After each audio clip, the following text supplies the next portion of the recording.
Hey guys, this is Joe, founder and host of startupradio.io. As you guys may already know, I've run this podcast full-time since January 2021. I'm very happy to announce that Anchor FM is my sponsor for this podcast. If you haven't heard about Anchor, it's the easiest way to make a podcast. Let me explain. It's free and it's easy to use, even for a newbie. There are creation tools that allow you to record and edit your podcast right from your phone or computer. Anchor will distribute your podcast for you so it can be heard on Spotify, Apple Podcasts, and many more. You can make money from your podcast with no minimum listenership. It's everything you need to make a podcast in one place. Download the free Anchor app or go to anchor.fm to get started.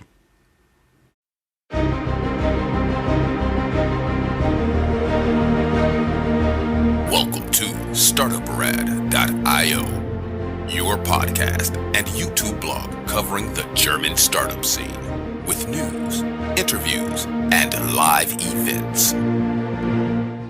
Hello and welcome everybody. This is Joe from startupradio.io, your startup podcast and YouTube blog from Germany, as well as the world's first internet radio station dedicated to startups and tech companies.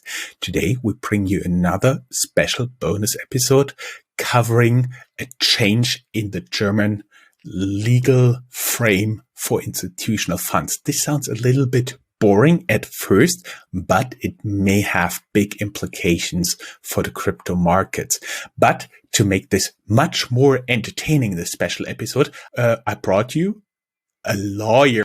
Hey, welcome, Marco. How are you doing? Oh, good. Yeah. Thanks for the introduction, John.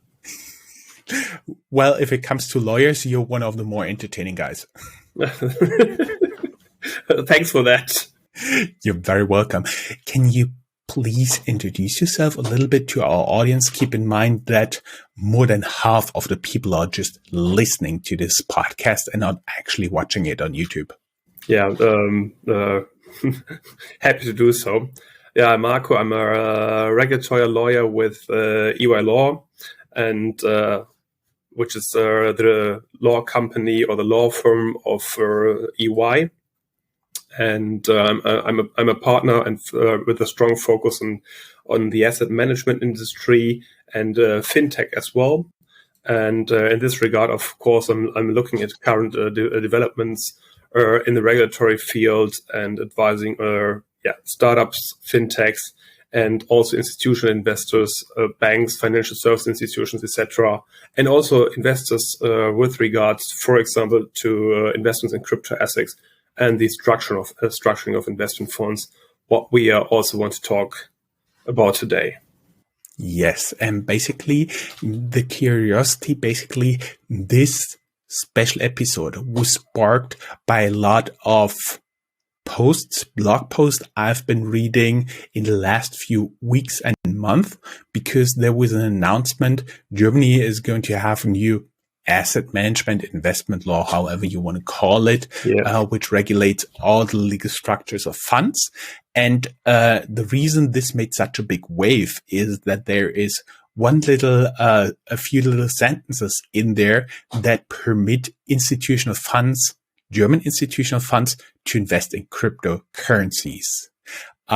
This law will come into effect on August 2nd, 2021. And actually, we're here and we're talking for the very simple reason, because I do believe it's completely overstated what is to be expected of German institutional investors investing in the crypto space. I just have one here by decrypt.co.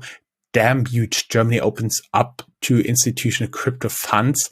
And when I read this, I've been a consultant in asset management for almost a decade, and it instantly gave my brain some error messages for the very simple reason because German investors are not very known to have a big risk appetite.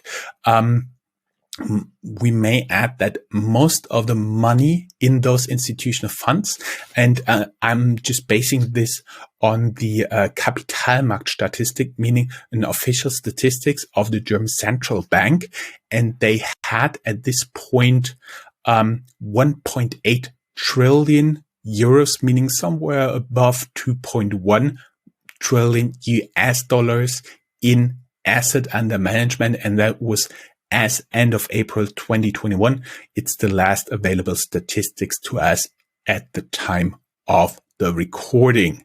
And actually, you just also had the same like gut feeling this wouldn't be big. But let us first go a little bit through what is actually happening, what is changing, and then I come with my argumentation why this actually doesn't change really a lot. Well, hopefully you read some of my posts as well in this regard. In general, there's quite a strong movement at the moment in Germany when it comes to electronic securities, crypto securities, and crypto assets. And in the wake of this overall legislation, we do see a lot of new business opportunities and development of a new market infrastructure. And now we had a change in the German so-called Capital Investment Code, which is the German act which deals primarily with investment funds. And they introduced, as you already pointed out, a kind of maximum threshold where a typical type of fund, a so-called special fund, may invest in crypto assets. So really, we're talking here about crypto assets like Bitcoin, and we're not talking about tokenized securities, meaning electronic securities. As a side note, we introduced the Electronic Securities Act in Germany as well, which is going to enter into force as well, and where electronic securities can be issued, for example, on the blockchain. But that's a totally different story. And the question to what extent an investment fund may invest in this electronic securities is rather a question, with regard to the securities. But when we're talking about crypto assets, these are crypto assets like the Bitcoin, which, from my point of view, has become a completely new asset class in the field of asset management. So that being said, of course, all the market participants, meaning banks, other financial institutions, investment companies, in particular the fund industry, they are looking for new opportunities to develop and structure and to establish investment funds which are investing into crypto assets in this context. And one really important fund form is a so-called special fund. And sorry, being a lawyer, I have to mention a section. So this is section 284 in the German Capital Investment Code. And this particular fund, according to section 284, this is a fund which typically is owned or invested in by institutional investors, such as German insurance companies, pension funds, and which is a bit more, sorry for the German word here, which is more a German thing, the so-called Versorgungswerke, which is kind of a pension fund organization as well, and which are subject to different regulatory layer. And this is one important aspect we have to consider here. We have two layers of regulations which apply. We have, on the one hand, we've got the fund layer, so all the regulations which apply to an investment company and the investment fund. And then we have the layer above, which means there are regulations which apply to the investor. So when the investor wants to invest in the fund, it has to ensure that its investment meets certain criteria. For example, if it's an insurance company, they have to adhere to the so-called principle of rentability, profitability, or the principle of security, and the principle of liquidity. So when they look at an investment, they take these general principles in general into account, right? And from that angle, it's quite a novelty that the German legislator introduced that specific crypto asset threshold in the context of that particular special fund, right? So this is something new, and since these 284 funds are held by institutional investors, and that's where many people think the money will come from. So these special funds are held by institutional investors, and therefore they've got quite some sort of power, and they've got a lot of liquidity where they are able to invest in these potentially in the crypto assets. And then people start just calculating it through by stating, okay, how many billions of assets under management do we have in these particular sort of investment fund? And they said, okay, these funds are permitted to invest up to 20% of their net asset value into crypto assets. And then under the assumption that they will do so, they said, okay, this will open up a huge market, and the whole thing will go mental, and everybody's going to invest into these crypto assets nowadays, right? In particular, these funds. So I think this is sounds promising, but I think the overall reality looks different. That's for sure. What you have to keep in mind is in the past we do have some sort of funds in Germany, which are a kind of general special funds, different section in the German investment code, right? Some kind of general special funds, and which are open-ended. We do have hedge funds as well, which are similar to those, nearly the same.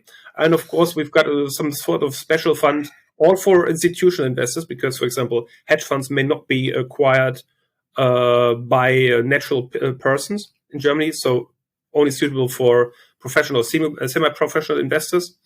And we have closed-ended funds, which may invest in assets of any kind.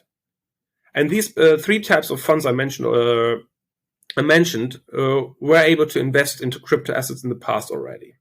And I have to admit, I don't know any fund which did so. There have been, most recently, as pointed out, we've got kind of, we introduced as a licensable banking business in Germany, the crypto asset custody, and there are others to follow. We introduced crypto assets in the German Banking Act as well, and in other laws as well. So there's a strong movement in this regard. But when it comes to the setting up the investment funds, where you've got the institutional investors with a big firepower in back, I haven't seen a lot so far. I don't want to be a spoiler here, but we are kind of still at the beginning. I may add, you've been talking about this law about tokenizing securities. We had Professor Philipp Sandner as an interview guest last year in September already, who's been talking about that. That was one of the things you've been referring to. And the special funds, I would just translate them to institutional funds in Germany, just for simplification. I know I'm not a lawyer. I can do that, but you can't. You have to be precise.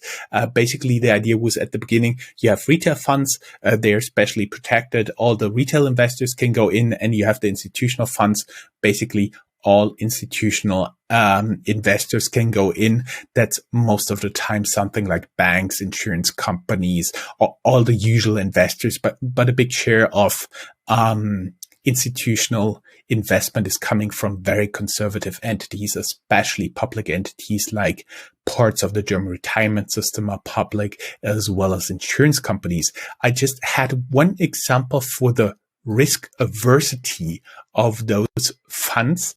Germany's central retirement scheme paid 355 million euros in negative interest rate to keep their money save in bank accounts instead of investing them with over 5 years.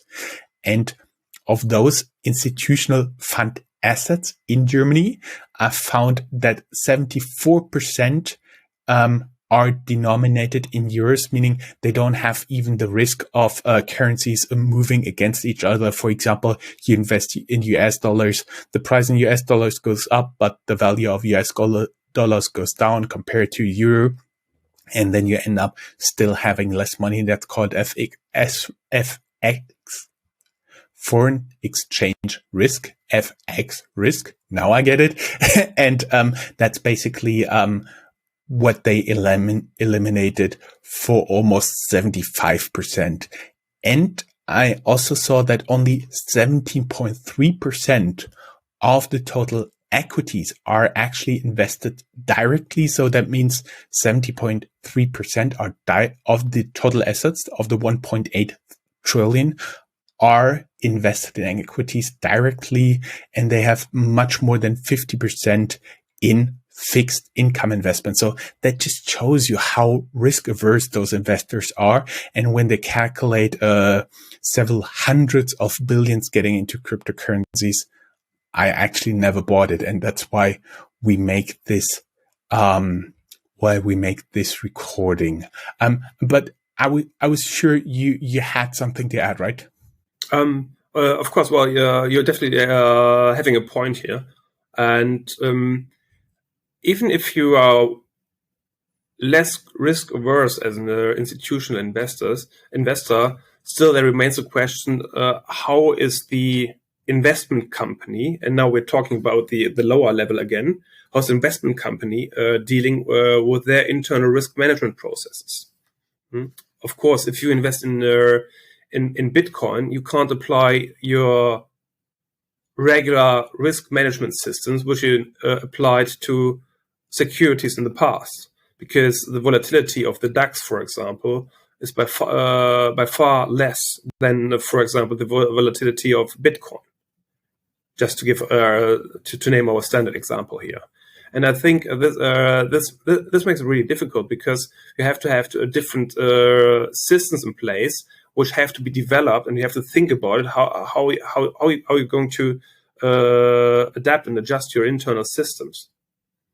And it's not only the risk management we are looking at; it's the overall infrastructure as well. To a certain extent, if you're setting up if you're setting up an investment fund, you usually have a depository. The depository takes care of the assets of the fund. So while and we introduced this as a new banking business in Germany, which requires a license. But still, if you have a depository, that depository has to have the infrastructure as well to safe keep the crypto assets, which makes the whole situation more complex, because we do not have the market infrastructure yet. We don't have the interoperability between the investment company and the custodian/depository, and probably the investors as well. So there are a lot of companies working, or financial service participants who are working on this and trying to find solutions in all different areas. But I do not see that there's a massive movement at the moment that literally every single institutional investor wants to invest into crypto assets. I think in the moment it's still a bit more like a sandbox or playground where the people try to test what's possible, where's the whole thing developing. I think it's a good time to start thinking about participating in the infrastructure, to gain some knowledge in the infrastructure, to set up your own systems, to search for a cooperation partner, because the next couple of years there will be a strong move towards that direction. But this is at the moment more the infrastructure, not necessarily the investment side, right? And for example, to give you another example, a German investment company has set up an investment fund, which was set up just for institutional investors. And they had chosen a different approach. So they don't really have a license as an asset manager in this context. They just have a kind of a registered investment company. So under the Alternative Investment Funds Directive, the European Alternative Investment Funds Manager Directive, you're able to register yourself as an investment company if you're managing only 500 million assets under management. If you're not using leverage, if you're using leverage, it's only 100 million. So they said, we are going to set up a separate entity, which is setting up a crypto assets fund, which shall be filled by institutional investors.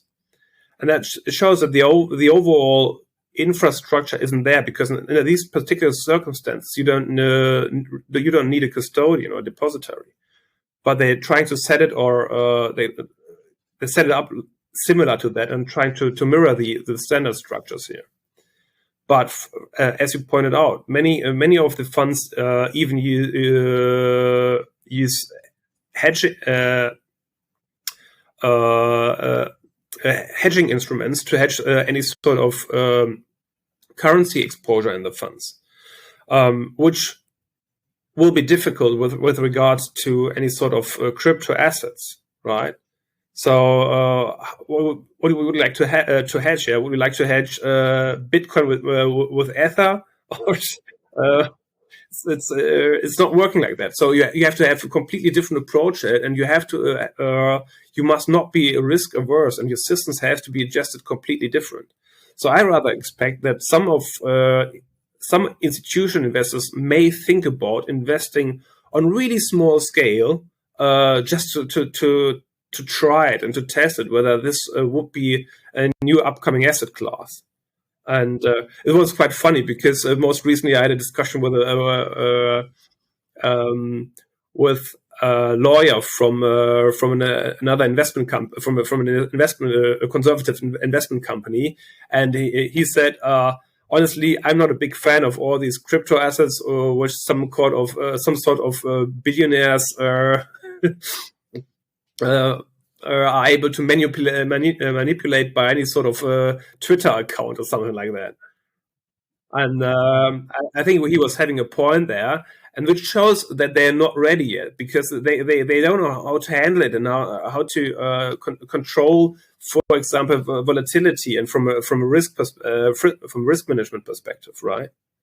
You have to have some sort of endurance.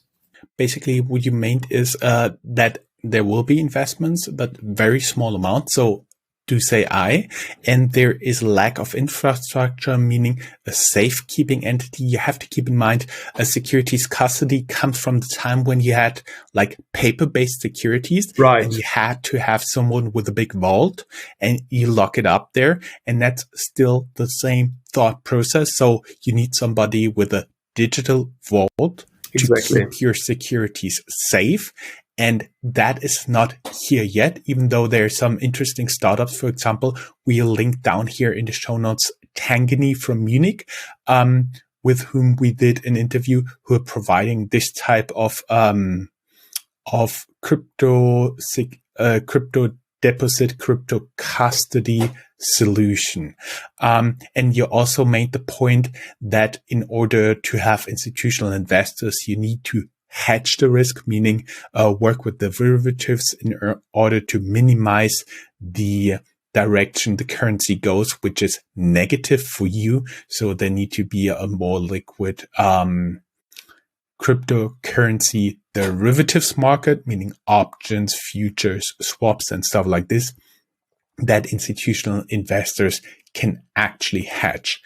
Nonetheless, I think I have an approximation that we both believe there will be some very small investment. It will be, in my personal opinion, far below even $500 million, even though some people talked about like tens or hundreds of billions, which will swarm the crypto markets.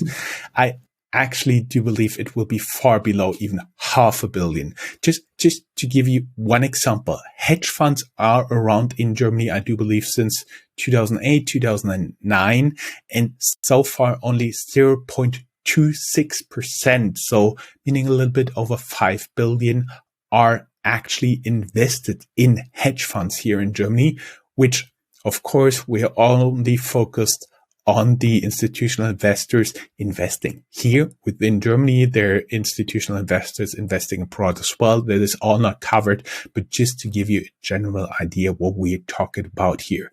So I think it's a lot of money there, and the legal rules have been changed for the institutional funds, but what has not changed is first the environment, meaning the safekeeping, meaning the derivatives market, and secondly, the regulation on the level of the institutional investors, because that will also have to change before there can be any type of big investments. And again, we don't expect any big investment if this changes as well.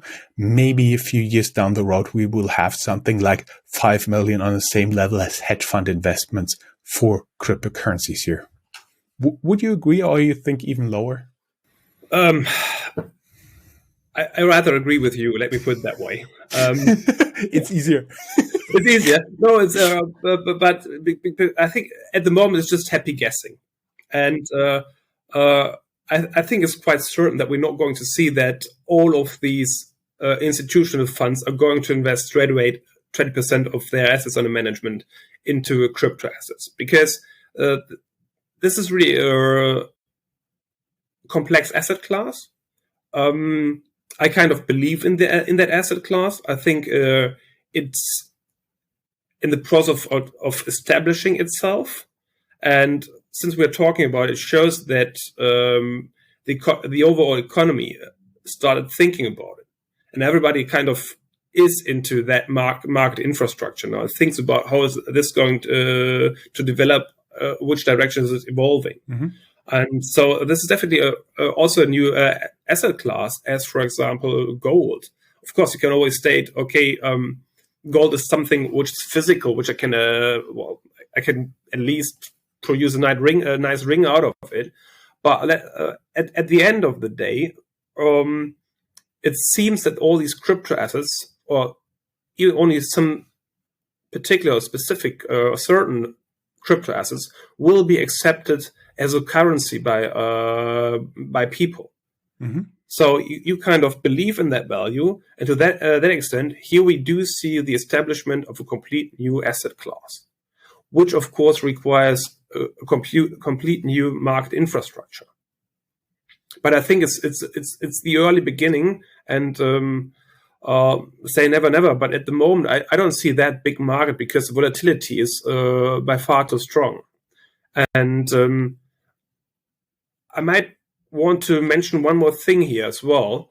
The German regulator, the BaFin, they mentioned that you can also have public mutual funds, meaning retail funds for everybody, which invest indirectly into crypto assets. So you may have the exposure of crypto assets in a public mutual fund, in a retail fund, but this is dealt with kind of derivatives, ETCs, whatever, which is in general possible. And of course, these funds have to look at risk management processes as well. And so far, I haven't seen or wasn't approached yet by any client who is asking to establish a retail fund which has the exposure of crypto assets. But because I think it's the volatility is just too big, and it's hard, the prognosis is really hard to do, and to estimate in which direction is the whole thing going to.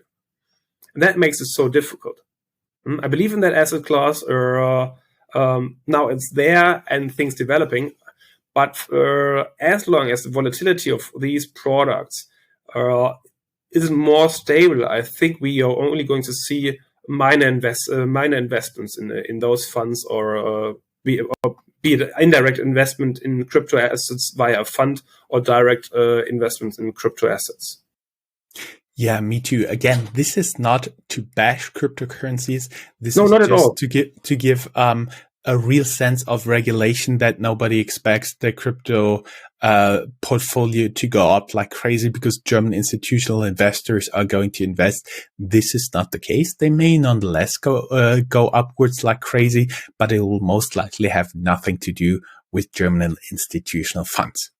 Marco? Yeah, it was a pleasure having you here. We are already running at approximately 30 minutes recording time here, which is quite uncommon for us, especially for such a short bonus episode. Everybody who'd like to learn more, they can go down here in the show notes. There will be a link to your LinkedIn profile, Marco, as well as mine, as well as something like a blog post I wrote, which was the inspiration for this interview.